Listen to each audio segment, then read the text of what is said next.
I was always just the first one, like, yes, I'll go, I'll do it, I'll be right there. And, because of that, I had opportunities to work right next to amazing chiropractors, in Canada. And I got to work alongside of different therapists that were treating athletes just because I was always the one going, yes, please, yes, I'll go. Welcome everybody to another week of Funny Business. Today with me I have Jaclyn Willms. She runs a personal training company and she used to own a wine store, but we'll dive into that here in a second. Jaclyn, how are you today? I'm doing amazing. How are you? I'm doing just dandy. We're super excited to have you on the show today. Before we dive into all of the business goodness, I'd love to hear more about who you are as a person. So where'd you come from? Where'd you grow up? And what was your childhood like? I grew up in a small town just outside of Toronto in Canada called Niagara-on-the-Lake. And in Niagara-on-the-Lake, it was, in the middle of vineyards and orchards. So I was always outside. So it was kind of inevitable that I traveled along this path, but I didn't know that as a child. And I was just always involved in recreational sports and organized teams and, even martial arts, just anything that was, active and physical. I was there. Team sports, one-on-one. I was always, jumping in on those types of activities. That's cool that you had that background. So you went from being just always fit, always just being active in general. How did that transition into adulthood, into the path that you're on today? For a long time, I had absolutely no idea what I wanted to be. I thought I wanted to be a nurse, and then I thought I wanted to own a funeral home because, that's a whole nother story. But I thought, it always did lead to the body, but say back then, now this is 13, 14 years ago, I didn't know becoming a personal trainer was even an option. I didn't really know that was a career path. So I narrowed it down to being a dietitian. So I thought I was going to be down the path to be a dietitian, maybe a nurse, but our local colleges and universities weren't offering anything like that. So I thought I would just start with a fitness and health diploma program, and then I would venture, out of my hometown into, the big city of Toronto, and pursue that then. But after I graduated and I got my diploma, I just started to gravitate towards helping people move better and live a more balanced lifestyle. And that just sort of started evolving. And it probably wasn't into the second year of doing it, I was like, this is my purpose. And it just kind of just clicked. And I just kind of ended up there because I was like, I don't really want to go to university yet. It's out of town. I'll just stay here. I'll just do this for now with a bigger goal to do that. But as I started to get clients, it was just so natural. So it was kind of just one thing sort of led to another. And I realized, I was like, this all makes so much sense. So it was kind of just going with the flow a lot too, just letting everything evolve and, one step at a time. Nice. What insights did you discover as it came to, because obviously you had to be professional and be an expert in what you're offering in your service, but what insights did you learn over the years about how to run the business and how to be the best professional that you could be? To never give up.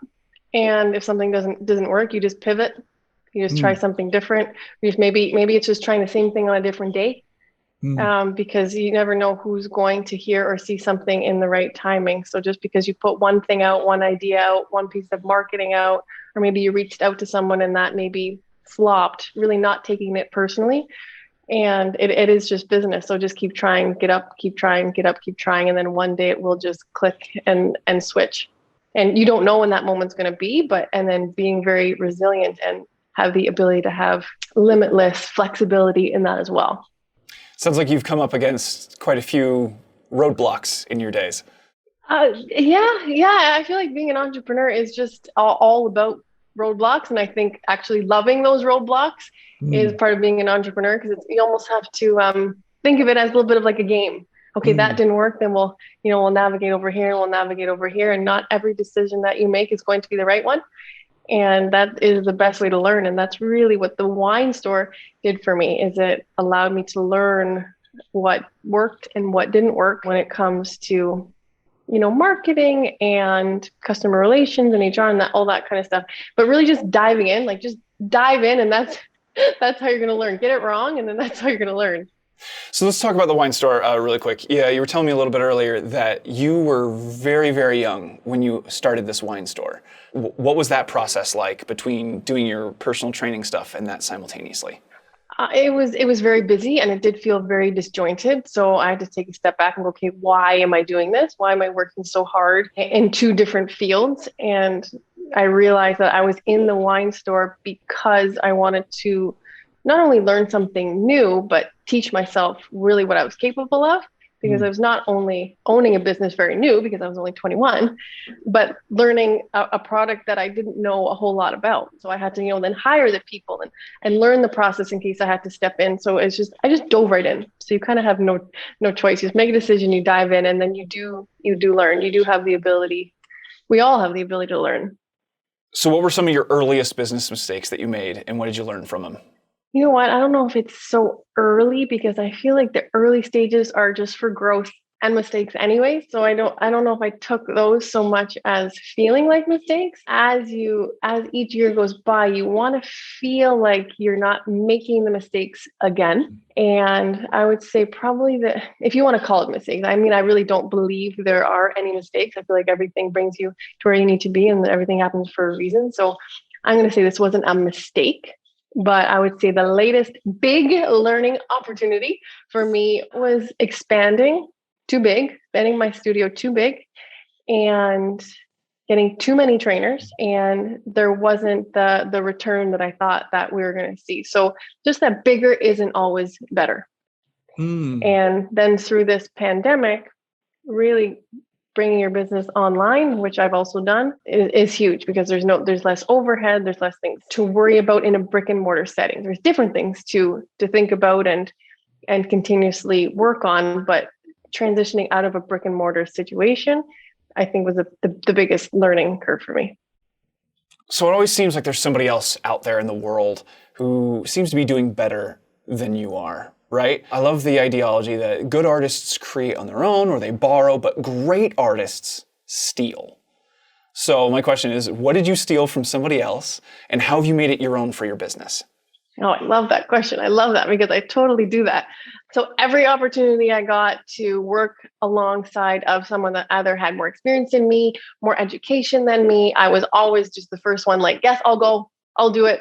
I'll be right there. And, because of that, I had opportunities to work right next to amazing chiropractors, in Canada. And I got to work alongside of different therapists that were treating athletes just because I was always the one going, yes, please. Yes, I'll go. And because of that, I was able to learn and steal their different modalities and their theories and really learn from their experiences. And I mean, I just dove right in and I said, can you actually do that on me so I can feel it? And then I was able to then take all of that over the years and make it my own. And now I kind of have a practice that's bigger than, say, personal training. I could, maybe help you do things that a regular personal trainer maybe can't do just because of those experiences and things that I picked up on. So stepping even outside of like personal trainer patterns. So I wasn't picking up on different personal trainers, I was actually picking up on totally different practitioners within the field to make my scope of practice very unique. I love that. I love the diversification of the education. I think that speaks volumes to how you want to customize your own business. So owning your own business, and you were talking about how you were expanding and things like that. There's a lot going on being an entrepreneur, always. The life is go, go, go, go, go. So for a lot of people, the name of the game is efficiency. So how do you achieve efficiency for your business? Well, I've lately started to call it my miracle morning. So everything revolves around your rituals and your routines.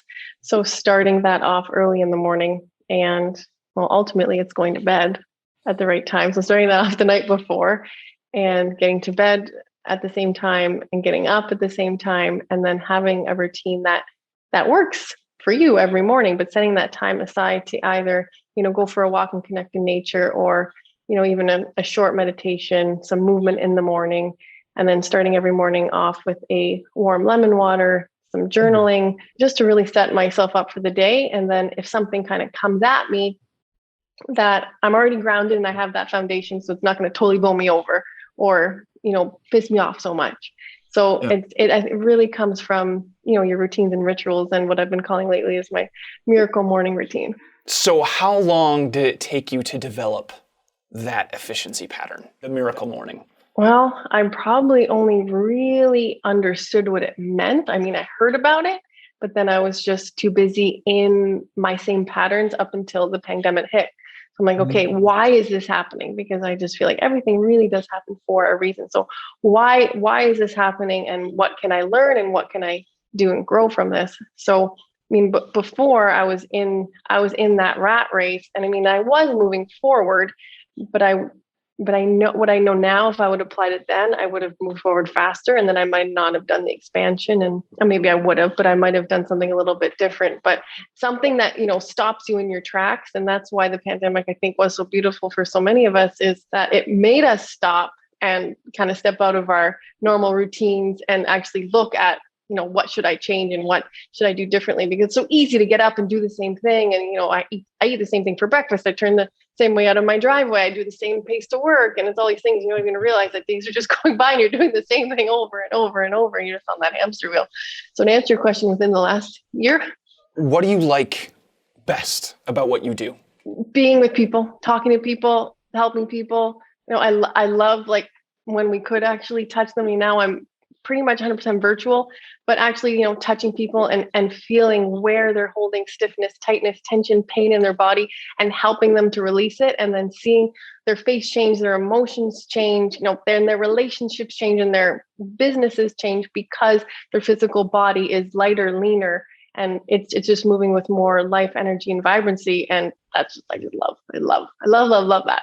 How do you stay up to date in your industry? You talked a little bit how in your past you had gotten a diversification of education through all those different or physical therapists or trainers, but I would assume that you're not around those people as much anymore. So what do you do today? I would say it's always just keeping your eyes open and always being ready to accept an opportunity or hear a tip, because you don't know what that will click in your own head. I mean, I do a lot of reading, and I try to follow the appropriate people on social media that are also right on the cusp. Because in the last year, I mean, mindset's become really big. Meditation, they're all become bigger words in the last year, I think. So, I mean, my practice has really evolved where bringing the physical body and the mindset together. I mean, that's been huge for me. And I think it's been huge for a lot of people over this last year. And so how do I stay? I would say social media has been a big one, just because we've had to stay, home more, and reading and having time just to even just read old books. I mean, it doesn't need to come out, today or tomorrow for it to be new. It might be something that someone said 100 years ago that might help you evolve what you do now. If you could go back to yourself when you were 20 and tell yourself any one piece of business advice, what would you have told yourself? Two things: not to be scared, and that everything happens for a reason, and everything happens in divine time, and not to force things, just to kind of let things be a little bit more. Okay. I was always very rigid. This has to happen here, and if this doesn't happen by this time, this doesn't happen by this time. Just to kind of let everything go with the flow. And I think a lot of that would have to do with, like, relationships, business relationships, work relationships. I mean, even personal relationships. But that things, people come and go, things come and go, and that's all part of the flow. I mean, the podcast is called Funny Business, and part of being an entrepreneur is those roadblocks, exactly what you talked about. So my question is this: what's something that has come across your path that you've just had to laugh at yourself and then move forward from? I mean, I'm kind of laughing all day, to be honest with you. Like, I think when you love what you do and when you truly are there to help people, you can kind of joke with them all the time. So it's very funny how people move. And I think you have to laugh at yourself. And if you don't take things more lightly, then I think that's also a physical block. So I think laughing all the time, smiling all the time, I think all those things are just the release of energy to keep everything flowing. But really answer your question. I mean, this might be kind of funny. I mean, it's not that funny, but it's kind of funny. Just when we switched to virtual, just where people thought their cameras were or were not. Oh. And they said, "How do you like this view? Can you see everything?" And I thought, uh-huh. Yes, I can. So maybe we're just going to, next time we come around to do this particular exercise, why don't you just put the camera over there? I never told them that. I never told them that. I thought, okay. Because that's, like, real awkward. So, like, hey, just put the camera, over there, and they'll be able to see it even better. Be able to see the full picture rather than. Yeah, let's see the full picture, not straight up your shorts. So camera positioning in the virtual world of training. Oh, yes. I say that would be a pretty funny one. Oh, yes. I can understand that completely. So what's the biggest challenge in your field that you've had to overcome to date? Technology. Okay. Technology, actually flipping everything online, and just, you can waste a lot of time. So it's just knowing that maybe the best thing to do is actually delegate, and staying focused is hard too, because when you are an entrepreneur, you do wear many hats. So knowing when to delegate, because you can't do everything. I mean, jack of all trades, jack of none. So I think just really sticking to what you're good at and finding the people that can help you along the way. I mean, you're only as strong as the people closest to you in your community. So, finding those people that can help you on your path are important. Okay, so who is the ideal client for you? Ideal client, I mean, this is like true business 101 question, right? Who is your avatar? I mean, I want to say everybody, and I think that's the biggest downfall in business, because you can't help everybody. Somebody that really wants to make a breakthrough, and somebody that is an entrepreneur, and I would say 45 plus, but someone that really wants to make a big change in life, but has had enough life experience to know that their routines and their rituals are very important, and maybe the way that they've been doing things need to be tweaked a little bit. So someone that has enough understanding that they know they need to change something to change the trajectory for maybe the last quarter of their life, or the second last quarter of their life. And I'm there to help them do that. Cool. Where should people go to be able to find out more about you and your business? They can find me on Instagram at Jaclyn Willms Health. That'd probably be, the easiest way. Well, Jaclyn, thank you so much for being on the show today. For those of you at home, be sure to like and subscribe to the podcast, and make sure to share this with a friend. See you guys next week. Want to learn the tricks of our trade? We have them all laid out in our courses on Harmon Brothers University. This isn't surface level stuff here. This is our entire playbook, all our secrets laid out in full, the same training we give our own employees. You'll find courses on ad buying, writing video scripts to sell your product or service, creating the kind of large production ads we're known for, even making short ads using nothing but your cell phone. If you're looking to use video marketing to take your business to the next level, Harmon Brothers University has the course for you. Our students have seen incredible growth in their businesses by implementing what they learned in our courses. Take these reviews as living proof. We've now got multiple campaigns that are in the millions of views and in the multiple millions of dollars in sales. Within a week, we're close to 10 million views, over $1 million in sales, and most impressively, we've covered 100% of the production costs in the first 24 hours of releasing it. The first video we did is over 30 million views, the most customers that we've ever acquired in a single month. I think we had about 26,000 new customers. Go to HarmonBrothersUniversity.com to start accelerating your business's growth with video.